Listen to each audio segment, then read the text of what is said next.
Saluti a tutti, felici di Segumboy e compa qui in Piaia Orientale, quarto giorno, oggi siamo in Antaguna di Doc, chi su maridroa un purcadio e baccadio, chi lavora con Asomoia di Pedronto Battini. RCFM e Campa Qui.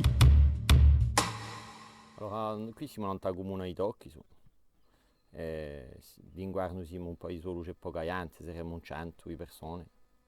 Ma noi stiamo qui in strada a Biaglia, a 3 km di Ubese.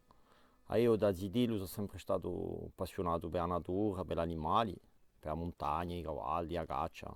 Dunque ho un mestiere agricoltore è venuto quasi naturalmente. Dunque prima sono installato a Momoia e dopo mi sono installato io e mi ho fatto un gaecche. E ora sono quasi 10 anni che lavoro in Serme e che facciamo un po' di borse, un po' di vacche. E trasformiamo tutte e facciamo i mercati, soprattutto in Aliria. Abbiamo un camion e facciamo tutti i vendere, siamo qua per vendere la nostra roba. Beh, noi abbiamo tutta la roba tradizionale. D'inverno abbiamo i fiadelli, i ventri, i cacci di porco, i sangui. E dopo tutta la roba secca, i prisutti, le coppe, i lonzi, le salsicce. Lavoriamo con i porchi di razza nostrale e ne abbiamo poco preso 120 tutti gli anni. E ora che abbiamo una ventina di vacche e facciamo in una nostra carne per dividerla, che vendiamo direttamente ai particolari e carchiamo appena ai ristoratori. E oggi le difficoltà di là lì ce ne parecchie. Già prima del cambiamento di clima, dopo tutto ciò che entra di provenda di assai caro.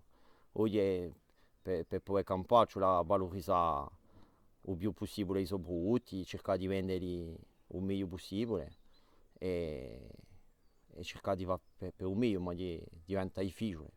Io non so se agricoltore facevo tecnico per i sindicati europei e charcuteria.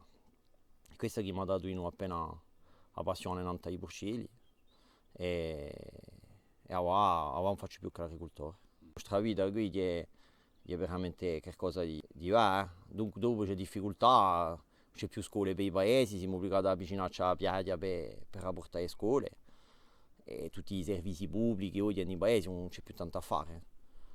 Siamo obbligati a girarci verso la piaggia. I progetti diciamo hanno fatto parecchio a fare. Penso che un più bello progetto sarà di dare la nostra esplotazione a ritta, di poter campare di l'alleo, di un nostro mestiere e sarà già qualcosa di diverso. E domani compieremo e compa qui Linguizet con una giovane Vinadiola, Lesia Emanueli. A domani. RCFM e Campa Qui.